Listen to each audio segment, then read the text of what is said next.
కుట్రలు కుయుక్తులకు ఓ హెచ్చరిక.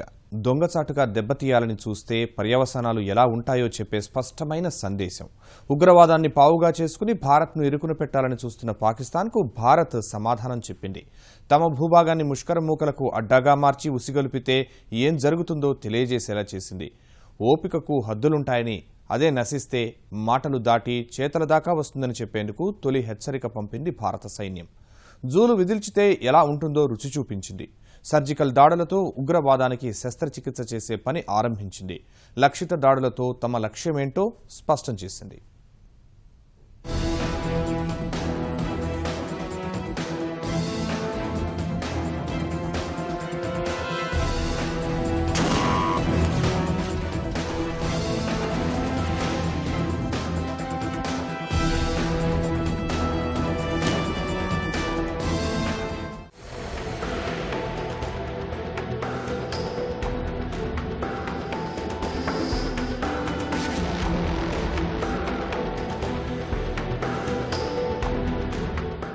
మాటలు లేవు, ఇక చేతలే.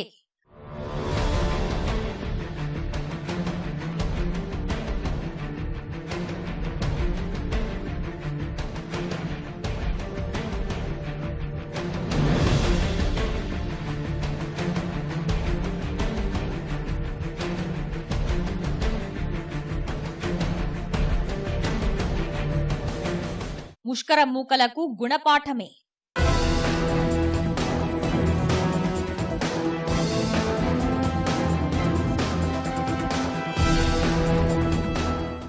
మొదలైన భారత సైన్యం పరాక్రమం.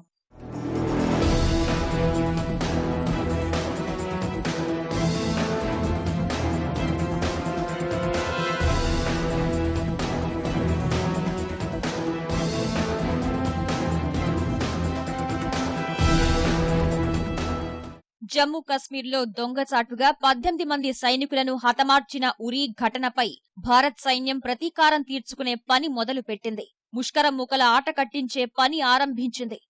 ఏళ్లుగా పొరుగు దేశాలతో శాంతిని, స్నేహాన్ని కోరుకుంటున్న మన మంచితనాన్ని బలహీనతగా భావించొద్దని ఇప్పటికే హెచ్చరికలు పంపింది. ఉరీ మరణాన్ని ఎప్పటికీ మర్చిపోదని, తగిన మూల్యం చెల్లించుకోక తప్పదని ప్రధాని నరేంద్ర మోదీ ముందే స్పష్టం చేశారు. इन दिनों पूरे देश में एक आक्रोश का माहौल है। जम्मू कश्मीर में, उरी में हमारे पड़ोसी देश ने जो एक्सपोर्ट किए हुए टेररिस्टों ने हमारे 18 जवानों को बलिदान होना पड़ा। यह देश इस बात को कभी भूलने वाला नहीं है। और आज के हुक्मरान आतंकवादियों के आकाओं के लिखे हुए भाषण पढ़ करके कश्मीर के गीत गा रहे हैं। आपको कश्मीर की बातें करके ये आपको गुमराह कर रहे हैं। आप पाकिस्तान की आवाम अपने नेताओं को जरा पूछे कि जो घर में है उनको तो ढंग से संभाल करके दिखाओ। पाकिस्तान की आवाम अपने हुक्मरानों को जरा पूछे कि दोनों देश एक साथ आजाद हुए, क्या कारण है कि हिंदुस्तान दुनिया में सॉफ्टवेयर एक्सपोर्ट करता है और आपके हुक्मरान टेररिस्टों को एक्सपोर्ट करते हैं, क्या कारण है? రాత్రి 12:30 నియంత్రణ రేఖ వెంబడి ఉగ్రవాదుల స్థావరాలే లక్ష్యంగా లక్షిత దాడులతో భారత సైన్యం విరుచుకుపడింది. నియంత్రణ రేఖ నుంచి 500 మీటర్ల నుంచి 2 కిలోమీటర్లకు పైగా లోపలికి దూసుకు వెళ్లిన భారత సైన్యం ముష్కర మూకలపై దాడులు చేసింది.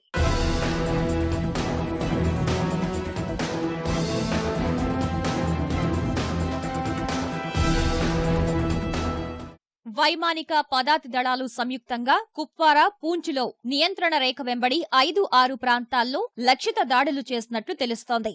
వైమానిక దాడుల్లో భాగంగా MI-17 హెలికాప్టర్లను వినియోగించినట్లు తెలుస్తోంది.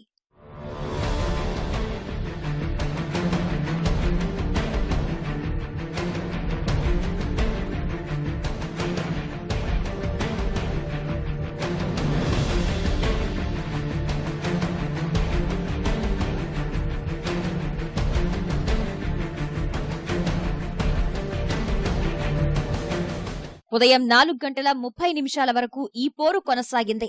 ఈ దాడుల్లో భారతీయ సైనికులెవరికీ గాయాలు కాలేదని సైన్యం ప్రకటించింది. విశ్వసనీయ సమాచారం మేరకే ఉగ్రవాద స్థావరాలను ధ్వంసం చేసినట్లు స్పష్టం చేసింది. Based on very specific and credible information which we received yesterday, that some terrorist teams had positioned themselves at launch pads along the line of control with an aim to carry out infiltration and terrorist strikes in Jammu and Kashmir and various other metros in our country. The Indian Army conducted surgical strikes last night at these launch pads.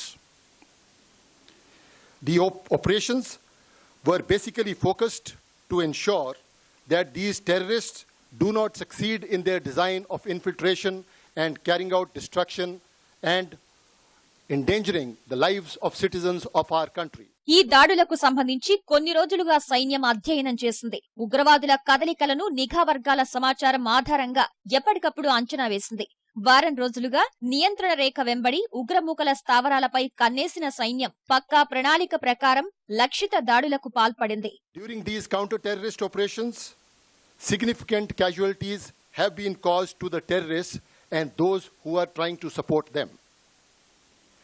The operations aimed at neutralizing the terrorists have since ceased. We do not have any plans for further continuation of the operations. However, the Indian armed forces are fully prepared for any contingency that may arise. ఈ దాడులపై పాకిస్తాన్ సైన్యానికి కూడా సమాచారం ఇచ్చినట్లు భారత సైనికాధికారులు ప్రకటించారు. ఈ ప్రాంతంలో శాంతి కొనసాగించాలి అనేదే లక్ష్యమని స్పష్టం చేశారు. భారత పౌరులను కాపాడే లక్ష్యంతో ఉగ్రవాదుల నిర్మూలనలో భాగంగానే దాడులకు పాల్పడినట్లు తేల్చి చెప్పారు. ఉగ్రవాద స్థావరాలపై భారత సైన్యం దాడి నేపథ్యంలో సరిహద్దు రాష్ట్రాల్లో కేంద్ర ప్రభుత్వం హై అలర్ట్ ప్రకటించింది. జమ్మూ కశ్మీర్, పంజాబ్, గుజరాత్, రాజస్థాన్ రాష్ట్రాలు అత్యంత అప్రమత్తంగా ఉండాలని సూచించింది. సరిహద్దుకు 10 కిలోమీటర్ల దూరంలోని అన్ని పాఠశాలలు మూసివేశారు. కశ్మీర్లోని విమానాశ్రయాలు, వైమానిక స్థావరాల వద్ద భద్రత కట్టుదిట్టం చేసింది. ప్రధాన విమానాశ్రయాల్లో భద్రత పెంచారు. సరిహద్దుల్లో భద్రత కట్టుదిట్టం చేసి భారీగా రక్షణ బలగాలు మోహరించారు. అంతర్జాతీయ సరిహద్దుకు 10 కిలోమీటర్ల దూరంలో ఉన్న పంజాబ్ గ్రామాలను సరిహద్దు భద్రతా దళం ఖాళీ చేయించింది. ఇతర రాష్ట్రాలు కూడా అప్రమత్తంగా ఉండాలని కేంద్రం సూచించింది. ఉగ్రవాద స్థావరాలపై దాడులకు సంబంధించి ముందే సమాచారం ఇచ్చినా పాకిస్తాన్ మాత్రం ఈ సైనిక చర్యపై యథావిధిగా ఖండన ప్రకటనలు విడుదల చేస్తోంది. స్వయంగా శాంతి నెలకొనాలనే ఆకాంక్షను బలహీనతగా భావించవద్దని కొత్త సుద్దులు చెప్తున్నారు. ఇక్కడ ఒక్కటి మాత్రం స్పష్టం. పొరుగు దేశాలతో శాంతినే కోరుకుంటున్న భారత్ దాయాది కుట్రలు తారాస్థాయికి చేరుకున్న తర్వాతే ప్రస్తుత సైనిక చర్యకు దిగింది. ముందు చర్చల ద్వారానే అన్ని సమస్యలు పరిష్కరించాలని భావించింది భారత్. అయితే పాకిస్తాన్ మాత్రం మన దేశంలో విధ్వంసాలే లక్ష్యంగా ఉగ్ర మూకలను ఎగదోస్తోంది. కశ్మీర్లో అలజడులు సృష్టించడం ద్వారా భారత్ను దెబ్బతీయాలని లక్ష్యంగా పెట్టుకుంది. ఈ నెలలోనే పూంచ్, ఉరీలో భారత్ సైనికులపై దొంగచాటుగా ఉగ్రవాదులు దాడులకు తెగబడ్డారు. ఈ ఏడాదిలోనే దాదాపుగా 20 సార్లు చొరబాటుకు ప్రయత్నించినట్లు అధికారిక లెక్కలు చెప్తున్నాయి. ఈ ఉగ్రదాడులు, చొరబాట్లకు సంబంధించి జీపీఎస్ సహా వివిధ సాక్ష్యాలు పాక్ మూలాలకు చెందినట్లు తేలింది. ఉగ్రవాద బృందాలు పాక్ లేదా పాక్ ఆక్రమిత కశ్మీర్లో శిక్షణ పొందినట్లు ఆధారాలు ఉన్నాయని సైన్యం ప్రకటించింది. ఇందుకు సంబంధించి దౌత్యపరమైన మార్గాల ద్వారా పాక్కు చేరవేసినట్లు తెలిపింది. పూంచ్, ఉరీలో మృతి చెందిన ఉగ్రవాదుల వేలిముద్రలు, DNA నమూనాలు విచారణ కోసం పాక్ కోసం అందుబాటులోకి ఉంచినట్లు తెలిపింది. India has been repeatedly urging Pakistan that its territory is not allowed to be used for terrorist activities, and the promise they have made in January 2004 that they will not allow their soil to be used for terrorist activities against India. They have not walked the talk. On the contrary, they have been engaged in aiding, abetting, funding terrorists all these days. In the recent past, meaningful efforts to engage with Pakistan to discuss all issues through a dialogue, but unfortunately, Pakistan has chosen the path of encouraging terrorism. ఇలా పాక్ కేంద్రంగా సాగుతున్న ఉగ్రవాదుల అరాచకాలపై ఎన్నో విధాలుగా హెచ్చరికలు పంపినప్పటికీ దాయాది స్పందించలేదు. భారత్లో విధ్వంసం సృష్టించడమే లక్ష్యంగా తమ భూభాగం కేంద్రంగా ప్రణాళికలు రచిస్తున్నా పట్టించుకోలేదు. పైగా ఉగ్రవాదులతో తమకేం సంబంధం లేదన్నట్లు పైపై మాటలతో కాలం వెళ్లదీస్తూ వస్తోంది. ఇలాంటి పరిస్థితుల్లో ఉరీ ఘటనలో 18 మంది భారత సైనికుల్ని పొట్టన పెట్టుకున్న ఘటనతో దేశవ్యాప్తంగా ఆగ్రహావేశాలు వ్యక్తమయ్యాయి. ఎలాగైనా పాకిస్తాన్ కు గట్టి సమాధానం చెప్పాలనే డిమాండ్ వినిపించింది. మరోసారి ఎలాంటి విధ్వంసం జరగకుండా ఉగ్రవాద మూలాలు దెబ్బతీసేందుకు తప్పనిసరి పరిస్థితుల్లో సైనిక చర్యకు దిగింది. I believe the Pakistan media has also accepted that there have been casualties. It is a fact. India has accepted it. The DGMO of the Indian Army has accepted it. He has openly announced and also conveyed all the messages with regarding the raid which has carried out across the border. So whatever Pakistan say may be correct, but it has been done, and Pakistan should realize it will continue to do it because India has lost its patience because the number of terrorist attacks which they have been mounting across the border in the Kashmir Valley. Surgical దాడుల తర్వాత జరిగే పర్యవసానాలన్నింటినీ భారత సైన్యం అంచనా వేసింది. దాయాది సైన్యం నుంచి ఎదురయ్యే ఎలాంటి దాడినైనా సమర్థంగా ఎదుర్కొనేందుకు సమాయత్తమైంది. నియంత్రణ రేఖ వెంబడి తీవ్రవాద స్థావరాలపై భారత్ చేపట్టిన వ్యూహాత్మక దాడులు దేశ ప్రజల మనోభావాలకు అద్దం పడుతున్నాయి. దౌత్యపరంగా పాక్ను ఏకాకిని చేస్తూనే మరోవైపు సైనిక చర్యతో గట్టి సంకేతాలు పంపింది. ప్రస్తుతం భారత్ చేపట్టిన ఈ దాడులు తీవ్రవాదుల శిబిరాలను లక్ష్యంగా చేసుకున్నవే కాబట్టి ఈ దాడులపై పాక్ కూడా నోరు మెదపలేని పరిస్థితి. ఎందుకంటే ఉగ్రవాద శిబిరాలపై దాడులు చేపడుతున్నట్టు ముందుగానే ఆ దేశానికి సమాచారం పంపింది భారత్. ఓ లక్ష్యాన్ని ఉద్దేశించి చేసే ఇలాంటి దాడులను సైనిక పరిభాషలో సర్జికల్ స్ట్రైక్స్గా పిలుస్తారు. ఇంతకీ సర్జికల్ దాడులు ఎలా చేస్తారు? ఈ దాడుల తర్వాత భారత్ తదుపరి వ్యూహం ఎలా ఉండబోతోంది?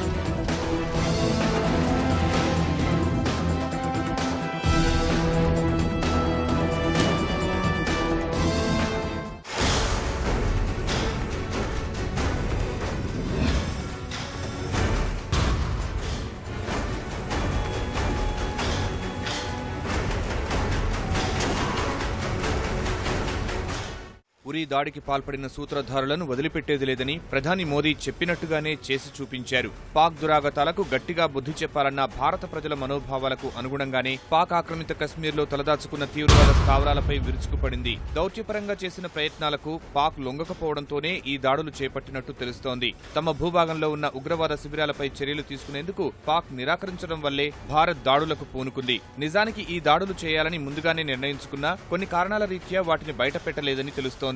భారత్ యుద్ధానికి సిద్ధమైతే అణ్వస్త్రాలు ప్రయోగించేందుకు వెనుకాడబోమంటూ ప్రగల్భాలు పలుకుతూ వచ్చిన పాక్ ఈ రకమైన దాడులు జరుగుతాయని ఊహించి ఉండదు. పాక్ ఆక్రమిత కశ్మీర్లో భారత్ చేపట్టిన దాడులు వ్యూహాత్మకమైనవి. ఇలాంటి దాడులను ప్రపంచ దేశాలు కూడా తప్పుపట్టలేవు. దాడి జరిగింది ఉగ్రవాద శిబిరాలపై కావడమే ఇందుకు కారణం. లక్ష్యాన్ని సాధించడానికి చాలా దేశాలు అనుసరించే పద్ధతి ఇదే. ఇంతకీ సర్జికల్ స్ట్రైక్స్ అంటే ఏంటి? అవి ఎలా జరుగుతాయన్న విషయాలు పరిశీలిస్తే ఈ దాడులను ఓ రకమైన యుద్ధంగా పరిగణించవచ్చు. దౌత్యపరంగా ఒత్తిడులు విఫలమైనప్పుడు ఉన్న పళంగా శత్రుముఖల నుంచి వచ్చే ప్రమాదాన్ని నివారించడానికి ప్రపంచవ్యాప్తంగా వివిధ దేశాలు ఈ సర్జికల్ దాడులను నిర్వహిస్తాయి. శత్రు స్థావరాలపై ఎదురుదాడి చేయడం, మెరుపు వేగంతో శత్రు స్థావరాలపై దాడి చేసి తిరిగి తమ భూభాగానికి వచ్చేయడాన్ని సర్జికల్ దాడి అంటారు. ఈ క్రమంలో తమ బలగాలు గాయపడకుండా అదనపు జాగ్రత్తలు కూడా ఆర్మీ తీసుకుంటుంది. పక్కా ప్రణాళిక, లక్ష్యాన్ని ఖచ్చితంగా ఛేదించగలమన్న విశ్వాసం ఉంటేనే ఆర్మీ బలగాలు సర్జికల్ దాడులకు దిగుతాయి. Surgical strike has been carried out. Surgical strike means where the surgeon with his surgical instruments carries out on a precise place in a right time with the right instruments his surgery. Same is the case is a military carries out a precise attack on the right place at the right time with the right weapon in a most economical manner, so that with minimum effort they get the maximum results. That is surgical strike which India has got. What Osama bin Laden had faced from American army in Abbottabad, that was surgical strike. So surgical strikes are carried out in a very professional manner, but you have to have a precise information, intelligence at a very high level. ఇలాంటి దాడుల ద్వారా తక్కువ నష్టంతో ఎక్కువ ప్రయోజనం పొందవచ్చు. భారత్ లక్ష్యం తీవ్రవాద స్థావరాలను ధ్వంసం చేయడమే కాబట్టి అందుకు అనుగుణంగానే ఈ దాడులను చేపట్టింది. సర్జికల్ స్ట్రైక్స్ ఎక్కువగా గగనతల నుంచే సాగుతూ ఉంటాయి. ఖచ్చితమైన లక్ష్యాన్ని ఎంచుకుని దాడులు జరపడం వల్ల పక్కనున్న ప్రాంతాలకు నష్టం జరిగే అవకాశాలు చాలా తక్కువ. ఒకవేళ నష్టం జరిగినా అది స్వల్ప మొత్తంలోనే ఉంటుంది. పాక్ ఆక్రమిత కశ్మీర్లో తీవ్రవాద శిబిరాల గురించి పక్కా సమాచారం అందుకున్న భారత్ అందుకే సర్జికల్ స్ట్రైక్స్ ను ఎంచుకుంది. గతేడాది జూన్లో కూడా భారత్ ఇలాంటి దాడులు నిర్వహించింది. అప్పుడు మయన్మార్లో తలదాచుకున్న తీవ్రవాదుల భరతం పట్టింది. గతేడాది జూన్ 4న ఈశాన్య రాష్ట్రం మణిపూర్లో నాగా మిలిటెంట్లు రెచ్చిపోయారు. మయన్మార్ నుంచి సరిహద్దులు దాటి వచ్చి ఆకస్మిక దాడి చేసి 18 మందిని హతమార్చారు. ఈ దాడితో ఒక్కసారిగా ఉలిక్కిపడింది సైన్యం. దాడికి 3 రోజుల తర్వాత జూన్ 7న ప్రభుత్వం నుంచి ఆదేశాలు వచ్చిందే తడవుగా పక్కా ప్రణాళికతో మయన్మార్లో షెల్టర్ తీసుకుంటున్న మిలిటెంట్లపై దాడి చేసింది. నాగా మిలిటెంట్లు పెద్ద ఎత్తున హతమయ్యారు. 70 మంది కమాండోలు కేవలం 40 నిమిషాల్లో 38 మంది మిలిటెంట్లను మట్టుబెట్టి పని పూర్తి చేసుకువచ్చారు. Let me clarify first that it is a major achievement by Indian Armed Forces. This is the second strike which has been carried out in recent years. First was on eastern border inside Burma, and this is the first one on the western border. This strike is our fundamental right. I congratulate Indian Army and the government for this, taking this bold step. It is our right to protect our borders, to protect our soldiers, protect our cantonments. I congratulate them. ప్రస్తుతం చేపట్టిన దాడులు కూడా ఇదే తరహాలో ఉన్నాయి. వైమానిక దళానికి చెందిన ప్రత్యేక కమాండోలు, పారాచూట్ దళం కూడా ఇందులో పాల్గొన్నట్టు తెలుస్తోంది. అనుకున్న లక్ష్యం పూర్తయిన వెంటనే తిరిగి తమ స్థావరానికి చేరుకోవడం ఈ దాడుల్లో ముఖ్యమైనది. గతంలో మయన్మార్లో చేపట్టిన దాడులు అక్కడి ప్రభుత్వం, స్థానిక నిఘా విభాగాల సహకారంతో చేపట్టినవి కాబట్టి విజయవంతం అయిందని, అయితే ప్రస్తుతం ఇక్కడ అలాంటి పరిస్థితి లేదని దాడికి ముందు కొందరు హెచ్చరించారు. కానీ భారత సైన్యం మాత్రం అనుకున్నది సాధించింది. పాక్కు చెప్పి మరీ పాక్ ఆక్రమిత కశ్మీర్లోని తీవ్రవాద శిబిరాలపై దాడి చేసింది. స్నేహహస్తం చాస్తున్నంత మాత్రాన చేతకాని వారిలా భావించవద్దని సంకేతాలు పంపింది. For all Indians, because Pakistan has been behaving like a rogue state. Despite the ceasefire agreement with Pakistan, Pakistan has been violating the ceasefire line every time. It has been sending infiltrators, it has been sending terrorists to India, and therefore the latest attack by the Indian Army last night on the launch pads in POK will give a serious jolt to Pakistan and the terrorism. It's a very good step, and I am very happy that the government of India has decided to take this action, and this will send a very, very strong message to Pakistan and will raise the morale not only of the security forces but of the entire Indian nation. See, it is just the beginning. It is not the first time. It is the beginning. Pakistan must now realize that it cannot continue doing what it's been doing. India has sent a very strong message that if you do not behave, we will teach you a lesson. And the damage which has been caused last night in the launch pads is so severe that Pakistan will think twice before launching any other operation across the line. ప్రస్తుతం భారత్ తీసుకున్న నిర్ణయం పాక్కు చెంపపెట్టు లాంటిదే. ఇలాంటి పరిస్థితుల్లో ఆ దేశం ఏం చేయబోతోంది? ఆ దేశం చెప్పినట్టుగా బదులు తీర్చుకోబోతుందా? అందుకు అవకాశాలున్నాయా అంటే లేవనే అంటున్నారు నిపుణులు. లక్షిత దాడులు జరగలేదని ఆ దేశం చెప్పడాన్ని బట్టి చూస్తేనే ఈ ఘటనను తక్కువ చేసి చూపించడానికి ప్రయత్నిస్తున్నట్టు తెలుస్తోందని అంటున్నారు. నిజానికి పాక్ నైజాన్ని బట్టి ఇప్పటికే ఆ దేశం ప్రతీకార దాడులకు దిగాల్సి ఉంది. కానీ అలా చేయలేదంటే ఉద్రిక్తతలు చల్లార్చేందుకే ప్రయత్నిస్తున్నట్టు తెలుస్తోందని అంటున్నారు వైమానిక దళ మాజీ అధిపతి పాలీ మేజర్. ఒకవేళ పాక్ ప్రతీకార దాడులకు సిద్ధమైనా అమెరికా అందుకు అడ్డు చెప్పే అవకాశాలున్నట్టు తెలుస్తోంది. ప్రస్తుత పరిస్థితుల్లో పాక్ ప్రతీకార దాడులకు పాల్పడే అవకాశాలు కనిపించడం లేదు. ఎందుకంటే అంతర్జాతీయంగా ఆ దేశాన్ని ఎవరూ నమ్మే స్థితిలో లేరు. నమ్మి మద్దతిచ్చేందుకు ఏ దేశం ముందుకు రాదు. తాజా దాడులను సాకుగా చూపి అంతర్జాతీయ సమాజం ముందు మొసలి కన్నీళ్లు కార్చేందుకు అవకాశం లేదు. అలానే ఇంతకు ముందే కశ్మీర్ అంశంలో ప్రపంచ దేశాల ముందు ఎదురు దెబ్బతిన్న పాకిస్తాన్ ఇప్పుడు మళ్లీ అలాంటి పనే చేస్తుందని భావించలేం. కీడెంచి మేలెంచాలి కాబట్టి సైన్యం చెప్పినట్టల్లా నడుచుకునే పాక్ ప్రభుత్వం తనంతట తానుగా ఎలాంటి నిర్ణయం తీసుకోలేదు. అక్కడి ప్రజల మనోభావాలు ఎలా ఉన్నప్పటికీ పాక్ సైన్యం తీసుకునే నిర్ణయాన్ని బట్టి పాక్ తదుపరి చర్య ఆధారపడి ఉంటుందని తెలుస్తుంది. అయితే ఈ చర్య కారణంగా పాక్ ప్రేరేపిత ఉగ్రవాద మూకలు మరింతగా రెచ్చిపోయే అవకాశాలున్నాయని హెచ్చరిస్తున్నారు విశ్లేషకులు. పాక్ తనంతట తానుగా సంయమనాన్ని పాటిస్తూ తీవ్రవాద మూకల్ని ఉసిగొల్పి పబ్బం గడుపుకునే అవకాశాలను తోసిపుచ్చలేమంటున్నారు.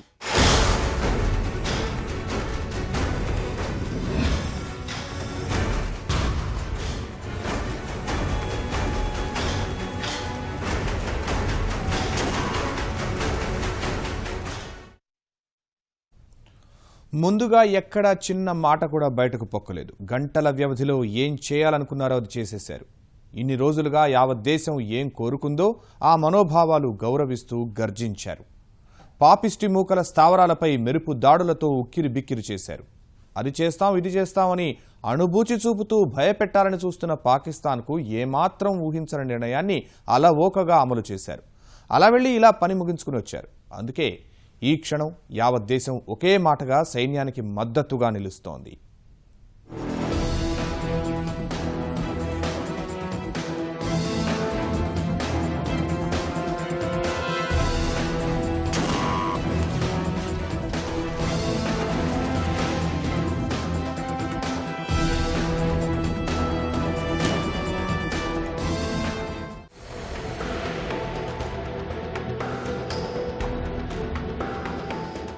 సెప్టెంబర్ 28.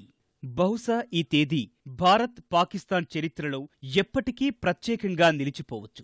శాంతి, సహనం అన్న మాటలకు ఒక హద్దు ఉంటుంది. ఈరోజు జరిగింది కూడా అదే.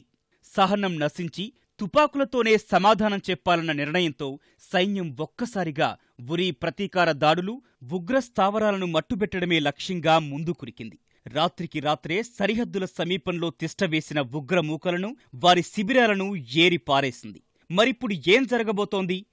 భారత్ అసలు అలాంటి తీవ్ర నిర్ణయం ఎందుకు తీసుకోవాల్సి వచ్చింది? రక్షణ రంగ నిపుణులు, సైన్యం, విశ్రాంత సైనిక సిబ్బంది అనే కాదు, రాజకీయంగా, ప్రభుత్వపరంగా, సాధారణ ప్రజల్లో అందరిలోనూ ఇదే అభిప్రాయం. ఇప్పటికైనా సరైన నిర్ణయం తీసుకున్నారు. మాటలు, తూటాలు ఒకే బాటలో సాగవనే వాస్తవాన్ని గ్రహించి పాకిస్తాన్కు బుద్ధి చెప్పడానికి ఇదే సరైన దారి అని అంతా అనుకుంటున్నారు. ఢిల్లీలో కేంద్ర హోంశాఖ కార్యాలయంలో నిర్వహించిన అఖిలపక్ష భేటీలో అంతా ముక్త కంఠంతో భారత సైన్యం చర్యను సమర్థించారు. వారికి బాసటగా ఉంటామని స్పష్టం చేశారు. కుక్క కాటుకి చెప్పుదెబ్బలాంటి సమాధానమే సరైందని ఒకటే అభిప్రాయం వ్యక్తం చేశారు. సైన్యం బాటపై అందరిది ఒకటే మాటగా నిలిచారు.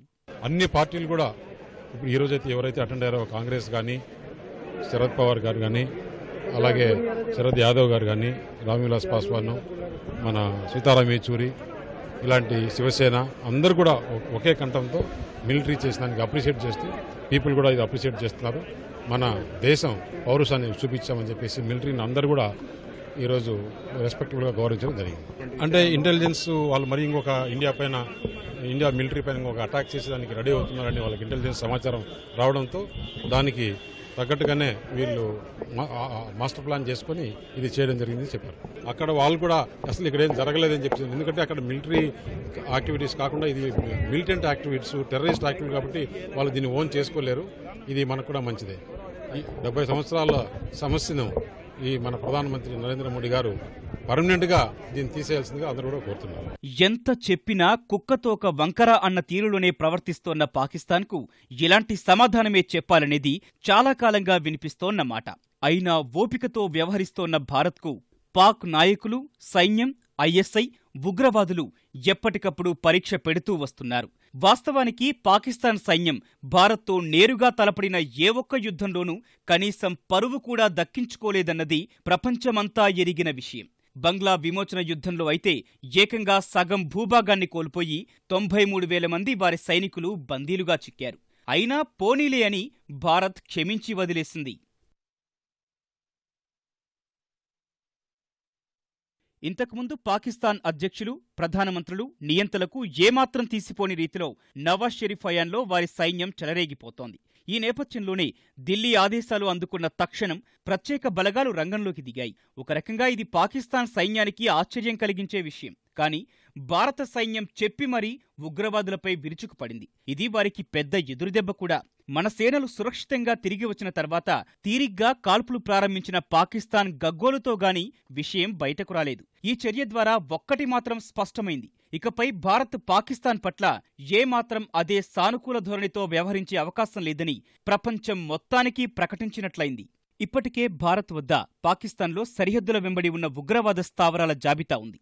35 నుంచి 40 ముష్కర ముఠాలకు సంబంధించి వారుంటున్న ప్రాంతాలతో సహా ఖచ్చితమైన ఓ నివేదిక సిద్ధం చేశారు. వాటి ఆధారంగానే దాడులకు పథక రచన చేశారు. కానీ పాకిస్తాన్ మాత్రం ఏమంత నష్టం జరగనట్లు బింకాలు పోతోంది. ఐఎస్ఐ కూడా ఆ మాటల్ని సమర్థించడానికి కిందామీదా అవుతోంది. ఇక్కడ మరో విషయం కూడా ఉంది. భారత సైన్యం ప్రస్తుత దాడులు వాస్తవంగా చూసినప్పుడు ఏమాత్రం పొరుగుదేశం సరిహద్దుల ఉల్లంఘన కిందకొచ్చే అవకాశం లేదు. ఎందుకంటే సైన్యం దాడి చేసింది పాకిస్తాన్ ఆక్రమిత కశ్మీర్ ప్రాంతంలో మాత్రమే. పాకిస్తాన్కు ఇప్పటికైనా విషయం బోధపడుతుందా? ఉగ్రవాదానికి దూరంగా జరిగే ప్రయత్నం చేస్తుందా? అందుకు దాదాపు సమాధానం కాదనే చెప్పాలి. సైన్యం చేతిలో కీలుబొమ్మగా మారిన పాకిస్తాన్ ప్రభుత్వం అంత సాహసం చేస్తుందని అనుకోవడం కూడా పొరపాటు. అందుకనే రానున్న రోజుల్లో ఏం జరుగుతుందనే ఉత్కంఠ కలుగుతోంది.